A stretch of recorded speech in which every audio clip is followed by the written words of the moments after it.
I'm Kamika Dillard, certified ACC professional coach and CEO of Fail Forward Coaching. At Fail Forward Coaching, professional growth isn't one size fits all. That's why we've created 3 ways to support you. DOT for building clarity and direction, RISE for resilience and intentional action, and VISION for long-term strategy and leadership. Each program is designed to help you move through setbacks with confidence and clarity and create momentum that lasts. No pressure, no hustle, just real progress. Ready to explore what's possible? Book a free discovery call at failforwardcoaching.com.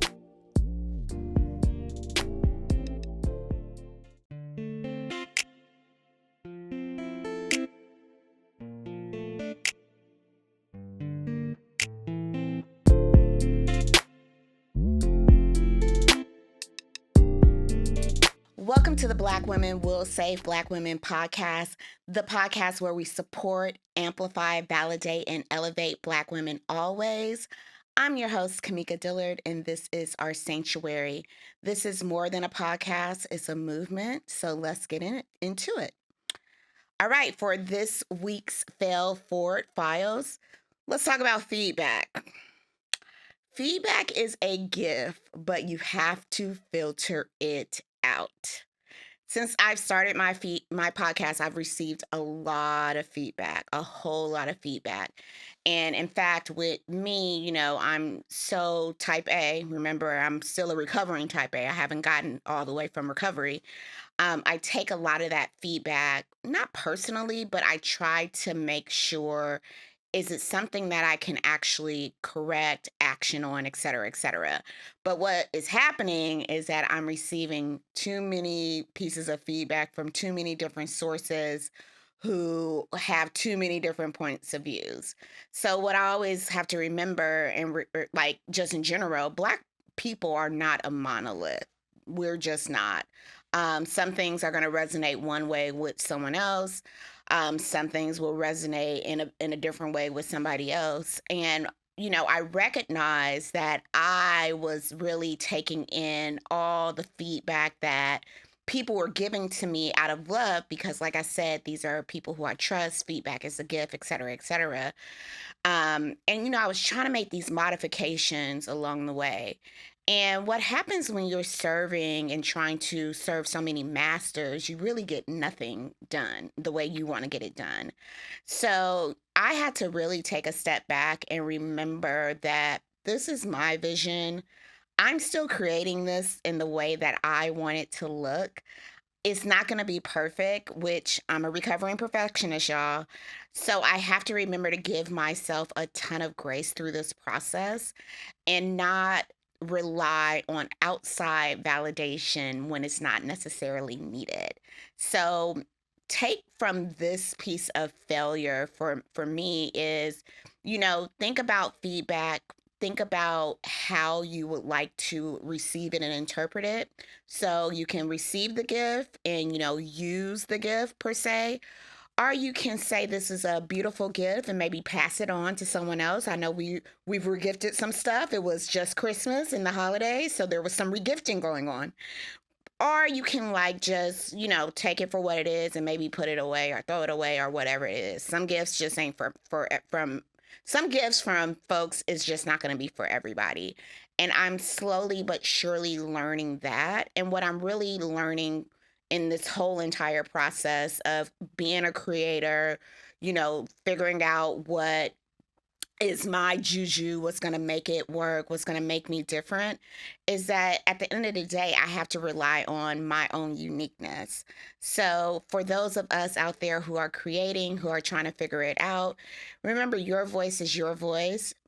Stick with what makes you unique. We don't need everyone story, business, etc., looking like a carbon copy of everyone else. Think about the Kim Kardashian effect. Everyone don't need to look like Kardashians with filler lips, with filler behinds. No judgment, but just from the carbon copy perspective, you won't stick out if you look the same in the crowd. And that is this week's Fail Forward File. All right. Our guest for the week is Alyceson Grace Eke, better known as the ECON Queen. She's dedicated her life to empowering learners of all ages through academic excellence and financial literacy.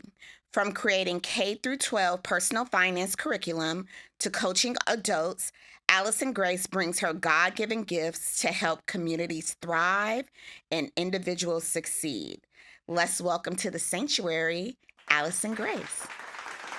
Hello, everyone. It's a pleasure to be here. My name's Alyceson Grace Eke, also known as the ECON Queen. Awesome. We're so happy to have you. So, of course, like I've already talked to you and like heard some of your story, but we definitely want to let the audience know what, kind of brought you to this journey of becoming the Econ Queen. Yes, so I've always had a passion for education and for empowering others to aspire to excellence. That's been in my DNA. I come from a family of educated individuals and entrepreneurs and people who want to make the world a better place in their own specialty. And I decided that it made sense to really lean into that within my own story. And I created the Econ Queen in August of 2021. I've always been a fan of royalty and that self empowerment. And I recently earned my degree in business economics, summa cum laude, from the University of North Texas. So I'm a proud holder of a bachelor's degree. And I decided to bring it all together and encourage people through academics and personal finance and life skills development. And in 2024, I got the privilege to become full time self employed, and I haven't looked back since. So, what happened in 2024 that led you to leaning in to your business full time? It was something unexpected. I was laid off from what I felt was my dream job. Tell us more. So it was May 21st of 2024 at 11 a.m. here in Texas. I had previously been serving as the financial well-being specialist for a faith-based financial institution. I built their K through 12 financial literacy program for the schools and communities that they impacted. And I traveled across our footprint in Texas and Oklahoma to train our bankers in adult personal finance so that they could go and teach others, and train the bankers in our financial literacy program for the K through 12 so they could go into the schools. And it was everything that I dreamed of. I loved my team. I loved my organization. It truly felt God given. And then one day I got a visit from my supervisor and her supervisor, and they sat me down. I was just about to submit my self evaluation. It would have been 4 years at the bank on June the 2nd, but they sat me down and they let me know that there was a reduction in staff and that my position had been eliminated. And just like that, that was the end of that dream. So, what did you do in the first 30 days of your layoff? I rested. And it's hard for me to rest. I have always been the type that wants to work and perform and achieve and execute. And I was put in a position where I just had to stop. And it was a weird feeling because I had been aggressively in the workspace and academic space my whole life for academics, but the workspace I entered in 2018 in general after the death of my dad and just picking up the pieces and being able to take care of my mom. So all I knew was to work. All I knew was to achieve.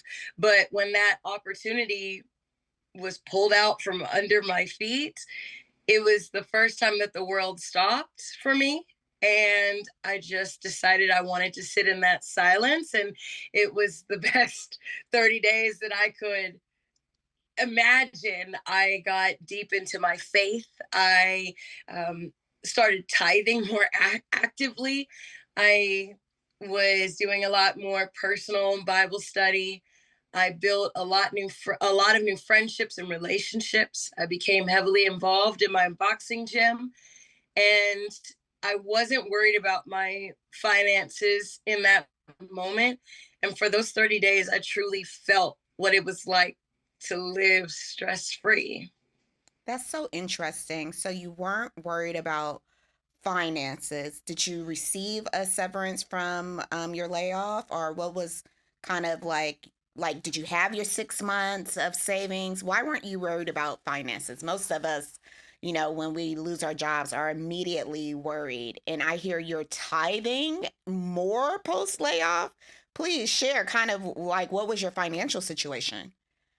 So I've always been a believer in practicing what I preach. So even though I am not perfect, I felt as though if I was going to be teaching financial literacy across Texas and Oklahoma, and by extension through the ECON Queen, whenever I was working with some of my college organizations, I had to have a reflection of those lessons. So I had some savings. It I wouldn't say 6 months worth, I'm not going to lie, but I did receive a severance from my employer, and I used that as my emergency fund. And it helped keep me afloat in that regard. And I always believed in living within my means.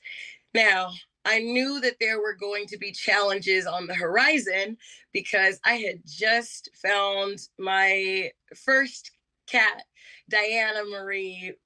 She's everything I had dreamed of. I'd always wanted a cat, and I had found her on May the 14th, and boom, May the 21st, I was laid off, and I'd already signed a lease for a new apartment. I was no longer living with my roommate. I had already prepared for I mentally had committed to some higher expenses because I thought I was going to have my job because everything for me was performance based. But God, in February, earlier in that year, I had been very active in my prayer time. I was preparing for my 25th birthday. I had the intention of being baptized on that day. And in conversation with God and in my prayer time, it had been revealed that when my time with my bank was over, I was going to trust solely on Him and develop the Econ Queen. And I thought I had years to go. I thought I needed more time, I needed more experience, more networking, more connections. I didn't think it was going to happen so soon. But because I knew that my layoff was not my fault, the only solace I had was that this was all part of God's plan. And this is all part of the testimony. And that supersedes whatever fear and anxiety comes naturally in a time like that. So even though I did have that financial foundation, nothing lasts forever. And although I did have that severance opportunity, again, nothing lasts forever. But my faith in God is what allowed me to experience that peace that surpasses all understanding for those first 30 days. Okay, so we are past our first 30 days. You come to the conclusion within that 30 days that you're not going to try to look for additional employment? Yes. So a lot of my family members had been expecting me to start sending out applications and hopping left, right, and center into another bank. But in truth, I never wanted to be in banking in the first place.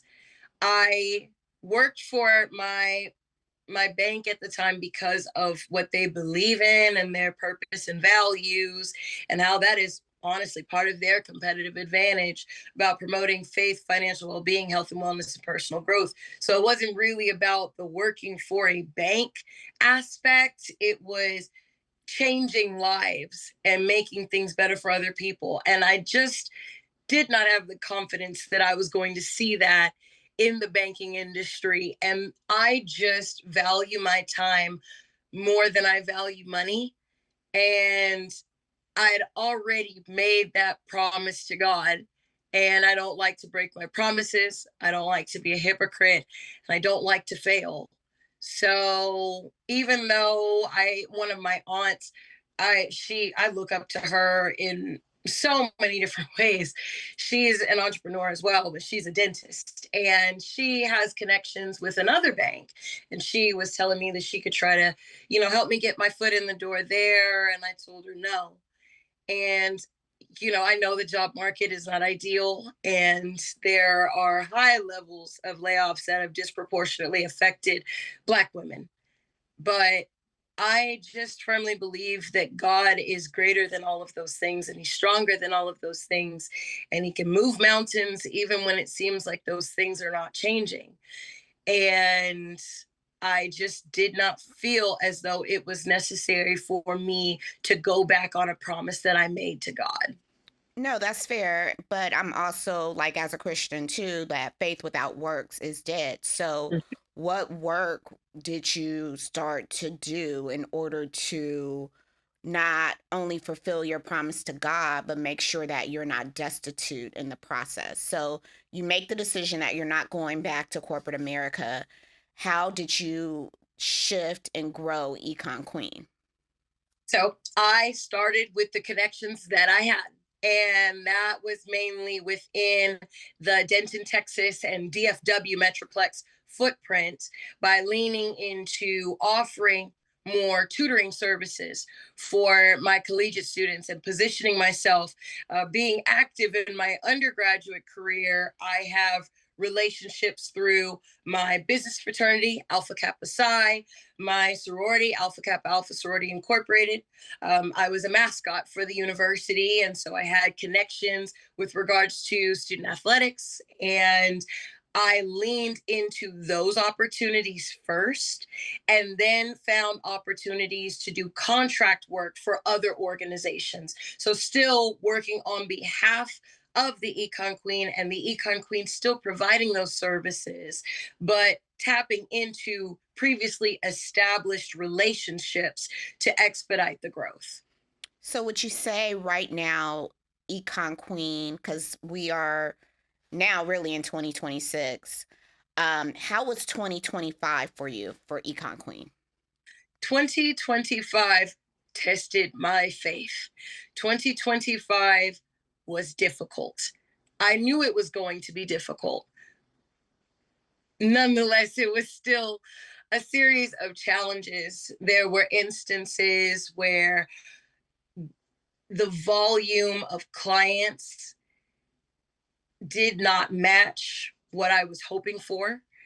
And there were instances where the rates that some clients that were available, the rates that they were willing to pay didn't match what I felt I was worth and what I knew I was worth. And it was a very sobering realization that this wasn't going to be easy. I knew it wasn't going to be easy. I watched my parents build and develop their own business from shortly after I was born to when my dad died just 2 days after sending an email for work, and my mom's still running the business now. I know it's not going to be easy, and I know we're in the starting phases, but it is different witnessing it versus living it. And even though it was difficult, even though sometimes finances did not match my hopes and my dreams and my desires, I still was building my brand with different organizations, and I got new opportunities and started new partnerships with SAT, ACT prep that I wasn't expecting in 2024. A example of how 2025 truly throws curveballs. I had initially intended in 2024 to focus on collegiate tutoring. It was accessible. It was an area where I already had very strong market penetration, especially with having direct connections with UNT. But SAT, ACT prep was not something I was anticipating I would dive into. But because new opportunities were presented to me, I had the privilege of developing a ECON Queen branded SAT ACT intensive program, and have been, in works with a tutoring company that is out here for licensing and collaboration, and where I am the subject matter expert, where we're still impacting other communities, but now I'm serving in a different capacity as a trainer, as a mentor, as a leader, and as the person spearheading a project that goes beyond the area I thought I would influence. So it's been difficult. 2025 was very difficult, but new opportunities were presented to me that I wasn't anticipating, and I'm very grateful for them. So let's go a little bit deeper because we're kind of speaking a little bit in hyperbole. You said something that I want to kind of poke at a little bit.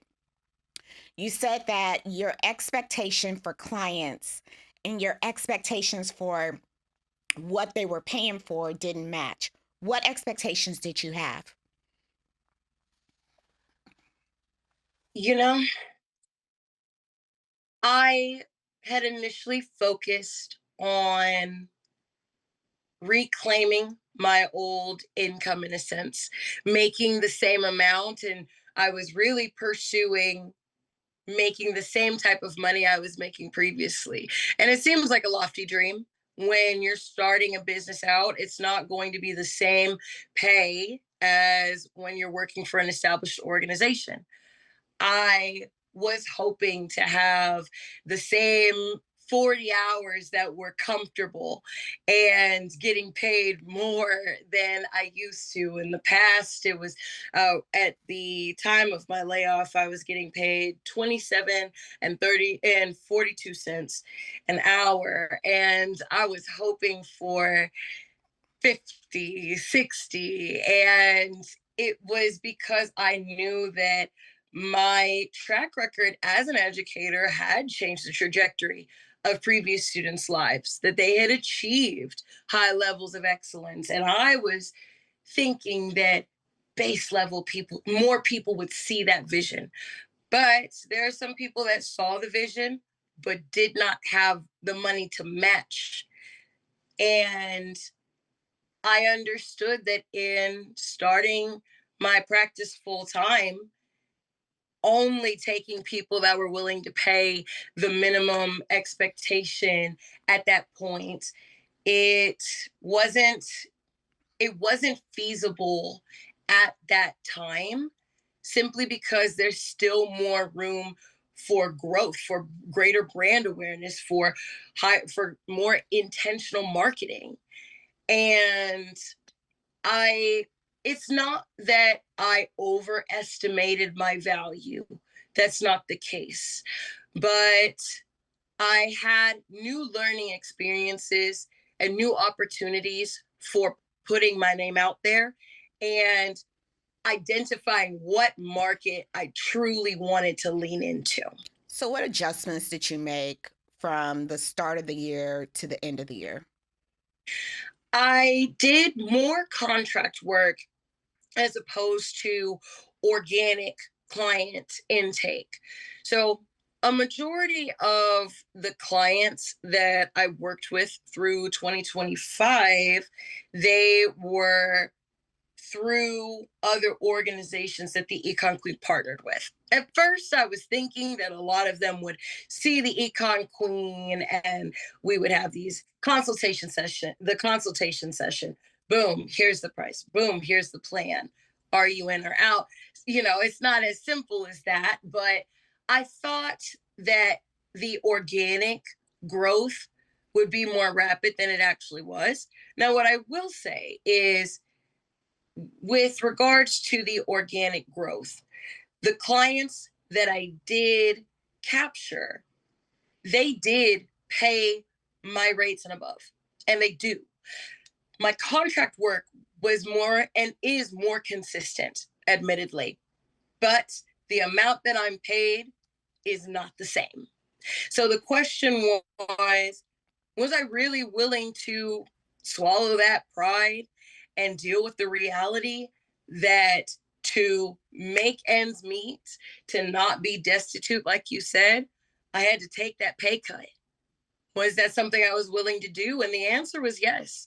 I am not the type that feels comfortable asking people for help. And I know that you, that being close to community is essential, and growing in trust and leaning on the people that you believe in and that believe in you is part of the story. But I know that that is a personal growth opportunity for myself. I struggle with trusting people. I struggle with giving pieces of the Econ Queen to other people for them to work on, because sometimes deliverables don't match what my vision was. And I can see what's right in front of me, but communicating that vision, even so, other people might not see it the same. But also, I, my my parents, when they were starting their business, they were very reserved and to themselves. My dad did not like talking to other people about the difficulties of starting a business and solely relying on that and the financial challenges that come from it. Even I realized in November of 2025 that I feel the same way. But if it helps someone understand that it's part of the narrative, I don't mind. Um, So, but so, so, it uh, was so let's talk a little bit. I want to interrupt just because I want to make sure we don't kind of bypass something that I think is super important, especially for this community that you mentioned. You said you have a hard time trusting folks. Why is that? because people that I've loved and cared about have let me down, disappointed me, confused me, or betrayed me in ways that I'm not interested in. I've not been interested in exposing myself to that vulnerability again. And it can happen as closely as in the home or with your family or with your friends. It's not always the other businesses, it's not always the external partners. Sometimes it is too close to home. And I understand that there's a difference between business development and personal development, but because I am the econ queen, as I am developing myself, I am developing my business. And as I'm developing my business, I have to develop myself. But most of my life, I've had to take care of myself and thereby take care of other people. Being taken care of is something that either is not sustainable or is not proven to be sustainable, or ultimately something falls through. It is hard for me to believe that someone is actually going to be able to take care of the issue, even if I'm struggling. So instead of putting myself in that position where I'm feeling this anger, this disappointment, this frustration about having to grow up too fast or having to take care of people who should be taking care of me, I just silence the issue and really I tend to keep it to myself. But as I've gotten older, I've found that it's not healthy. Yeah, so it's not healthy, but I think also it's not beneficial to your business model. So, how do you plan to separate some personal setbacks and what I would categorize as issues that have arisen not from a business perspective per se, but because of the experiences that you have lived? How do you plan to separate that so that you can maybe take a different approach in your business versus how you've approached your personal life? Because at the end of the day, if you want to build out Econ Queen to be what you envision it to be, you cannot do it alone. You have to have a team, you have to have folks around you.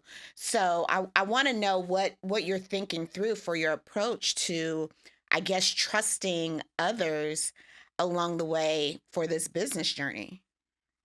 So, with regards to even at the base, give it, pursuing the opportunity to trust others and try new things. Entrepreneurship is risky. And what I've had to tell myself is, would you rather be stuck or would you rather see greatness? And even though greatness is going to require that risk, it is going to have some pain to it. There is going to be difficulty. I'm not going to be right 100% of the time. I can't be. But is my pride somehow greater than God's plan for my life? Absolutely not. And I have to lean very deeply into my faith for that discernment. But from that practical sense, from my works, setting clear black and white expectations. If I'm going to pursue, which I am pursuing scaling and growth, I need to be able to identify candidly what I need help with, what does that help look like, and what are the specific deliverables I'm looking for. Then, when I communicate clearly and I've observed and I know the behaviors and the actions and the reputation and all of those backings of whomever I'm interacting with or as I'm building my team, then there's no miscommunication. Improving and polishing my communication is going to be key for advocating for myself and setting those boundaries, but also understanding that this is necessary. Growth is uncomfortable sometimes, and that's okay. But leaning on God for that strength, even when there is everything within me that is screaming to do it myself, coming to terms with the fact that I was not built to do every single thing on my own. For instance, building a marketing plan and executing social media marketing is something that takes a lot more energy out of me than it would somebody who's an expert in that category. So, having somebody who would help me with social media management, yes, that requires trust, that the image of the brand is sustained, that the content is consistent, that it is accurate, and that it truly reflects the excellence that my brand represents. But I know in my heart of hearts that I will not maximize that aspect of my business growth if I'm just doing it by myself.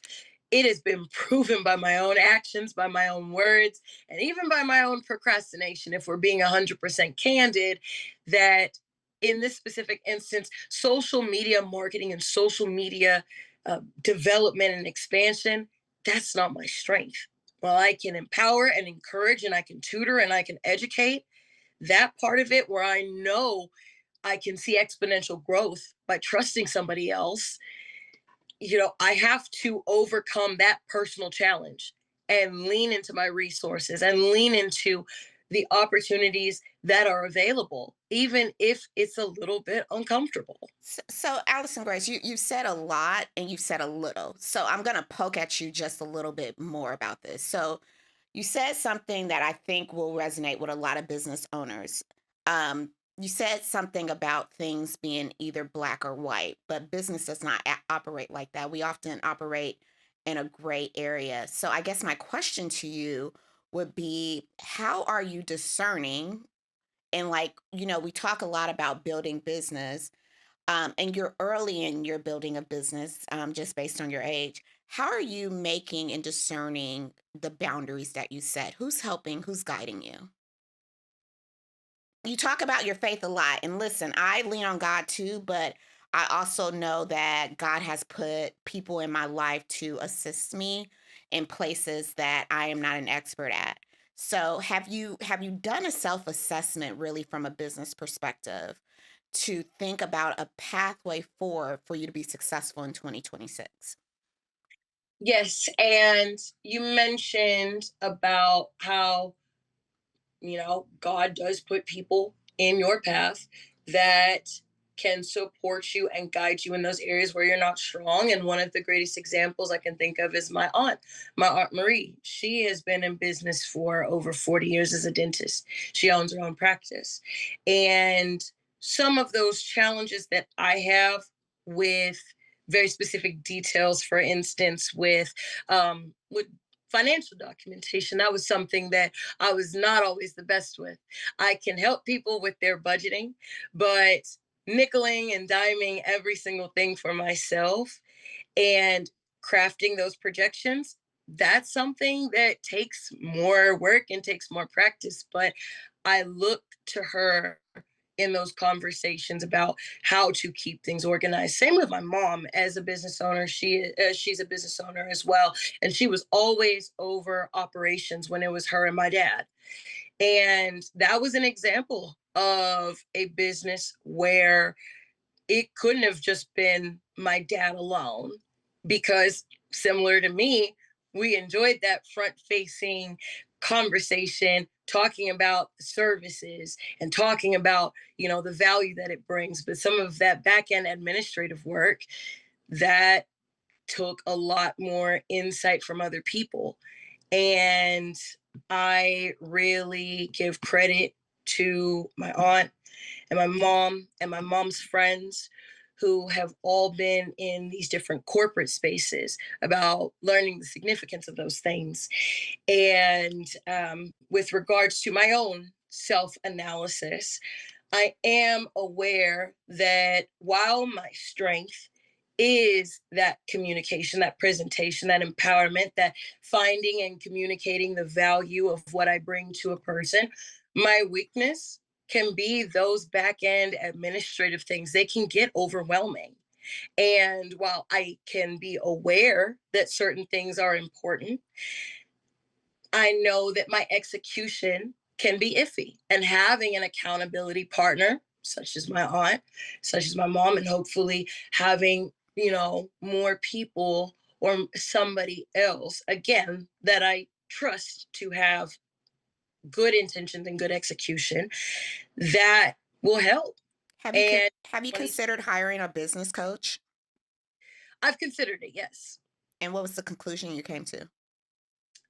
I, when it comes to the affordability, admittedly, I have not prioritized that financially. So I've leaned into the mentorship that is accessible to me as is. But as I grow, then tapping into other more subject matter experts or more specialized support, that's something that I want to do. What would you say is your biggest need right now?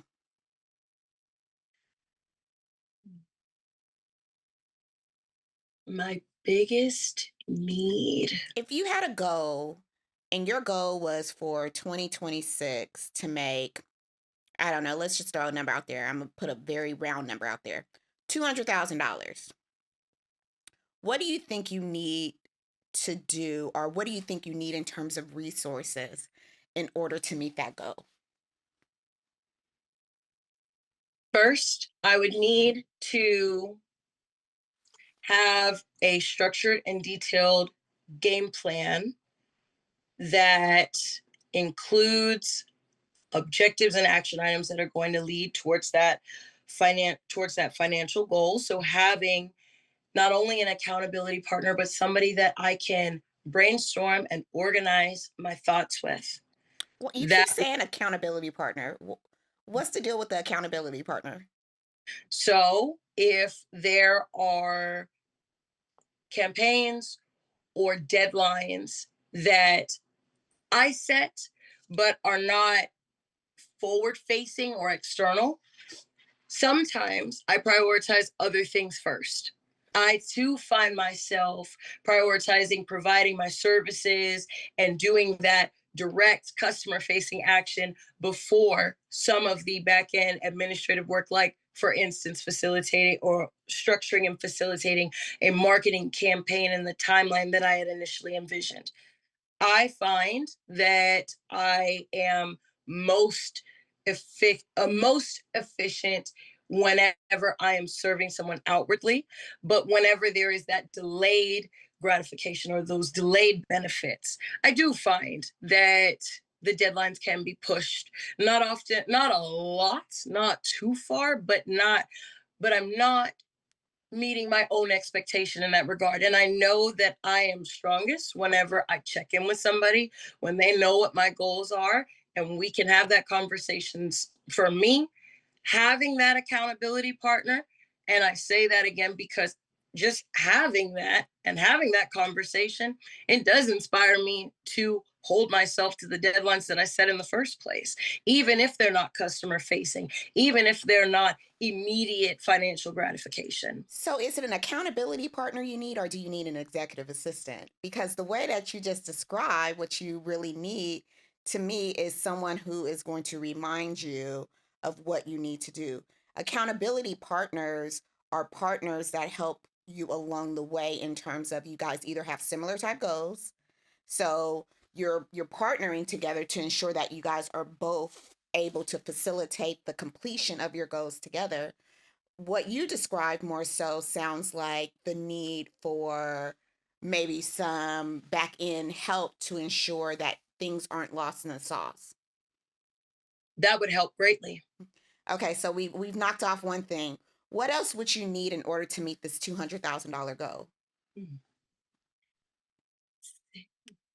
If I had, so we've covered having an executive assistant for that back end. Naturally, I would I would need funding for scaling. And I say that because if I can expand my marketing campaign, provide the next level of platform content that's not just, you know, I created this, but there are some things that, for instance, with the SAT program, while I do utilize College Board materials, having an online platform that can run on its own, that would take away, or that would allow for me to still generate revenue and still serve people, but then I as a person can focus on other things or on that individualized tutoring. For I keep going back to that marketing because I already know that the products and services that I offer, clearly there is a market for them, but I need to reach that market more intentionally, more actively, and more aggressively. And I am in the perfect physical position from the tutoring side, being connected directly to UNT and other universities.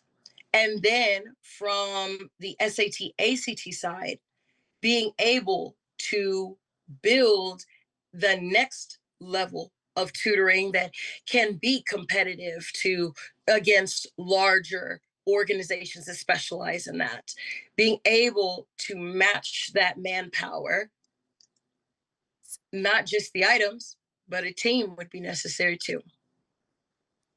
I want you to think about that some more. I want you to think about that some more. And the reason why I would like for you to think about that some more, you said a couple of different things.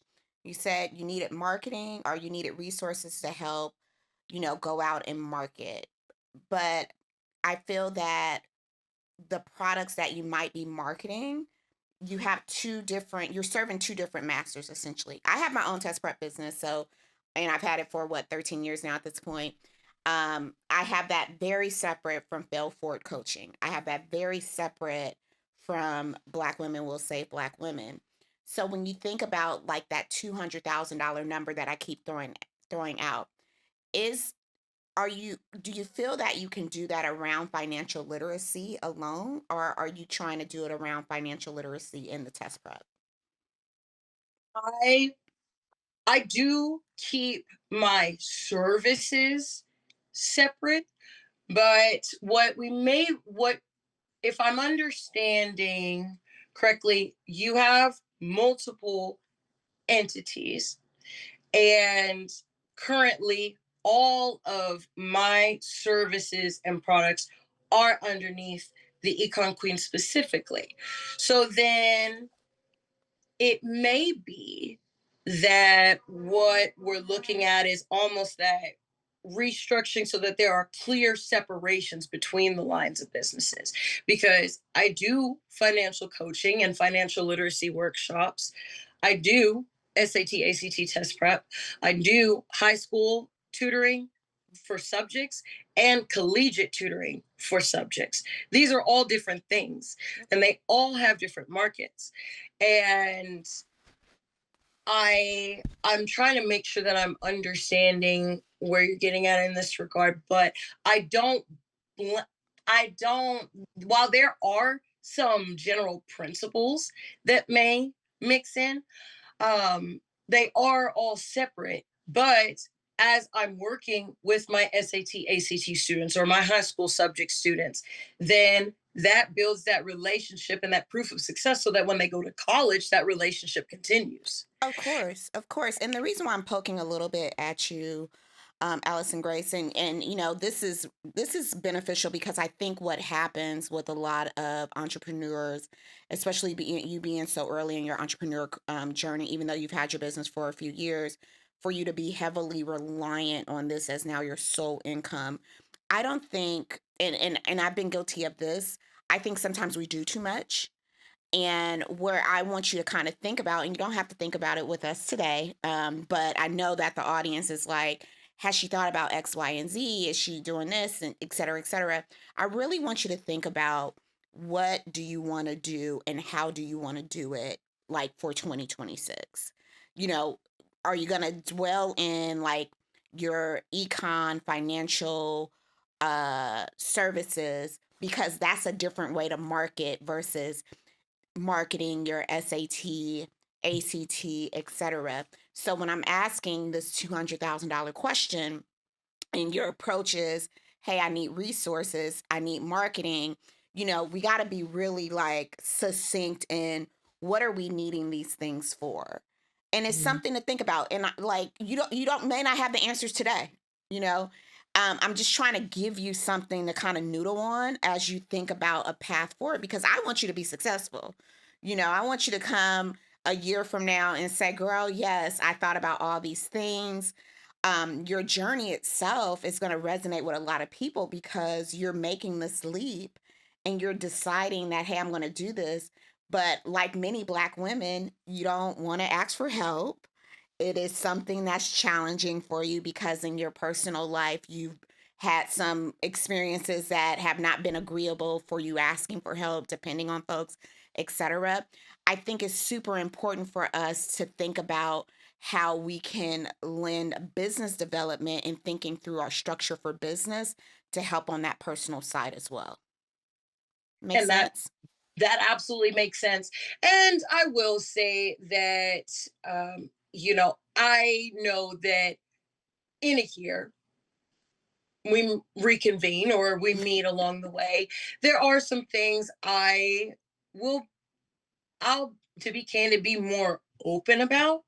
And I think this is also part of me as an individual and, as a growing business owner. There are some things that I would like to talk about later, Absolutely.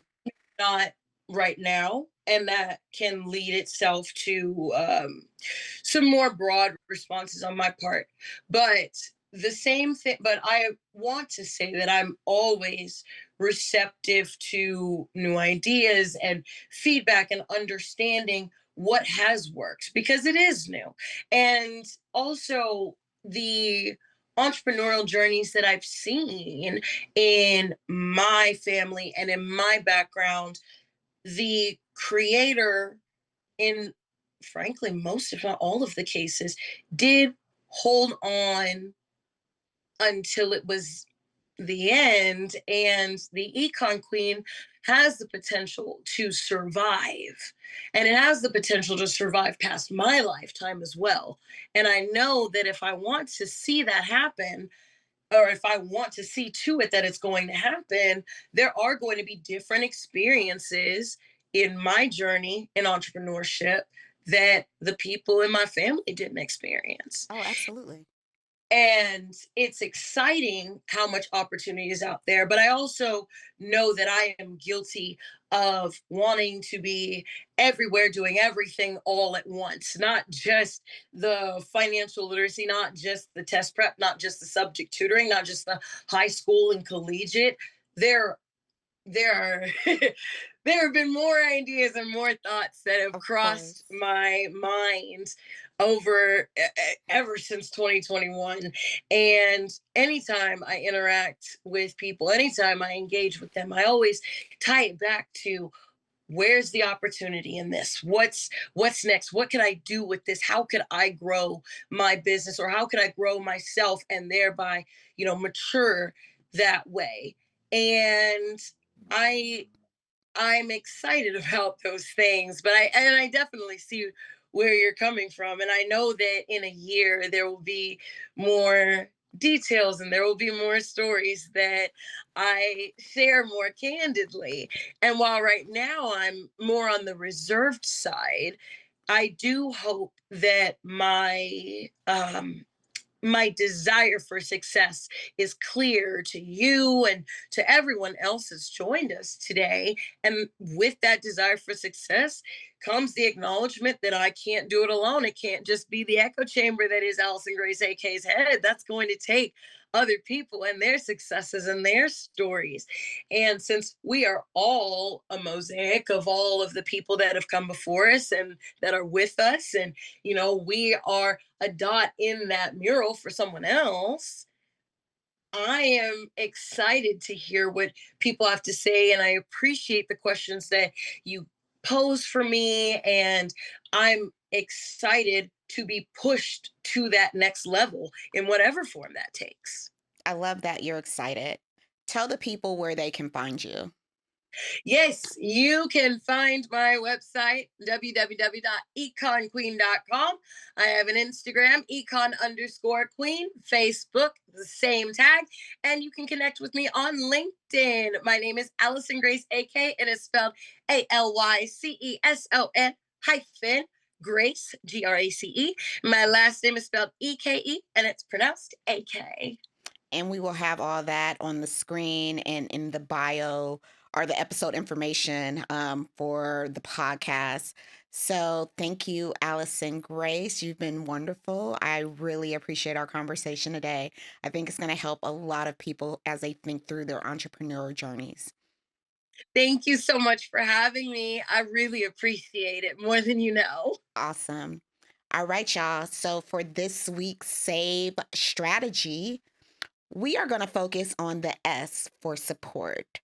So I think, and I took away from our conversation with Alyceson Grace that you cannot do this alone. You have to have resources. You have to lean in where, you know, you may not be strong in an area. For me, I know where I'm not strong. I know where I am a big picture thinker. I know that I have built a support system that enables me to be successful.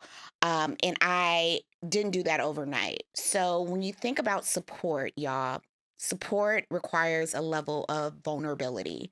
Don't be afraid to be vulnerable in your search for support. I think it's super important to understand that support may not be perfect, that support may be a little flaky at times, but you have to take what you need from the situation, learn from it, but never quit and never stop asking for help. And that is this week's SAVE strategy. It's been a wonderful episode of Black Women Will Save Black Women. As usual, take what you need, give what you can. Follow us on all social media channels. Black Women Will Save Black Women. Hit like, hit subscribe. If you are interested in being on an episode of Black Women Will Save Black Women, please send an email to info@Black Women Will Save Black Women. We would love to have you on to share your story, be a resource, etc. All right, it's been another wonderful week. Thank you so much. And as usual, Black Women Will Save Black Women. I'm your host, Kamika Dillard. See you next week.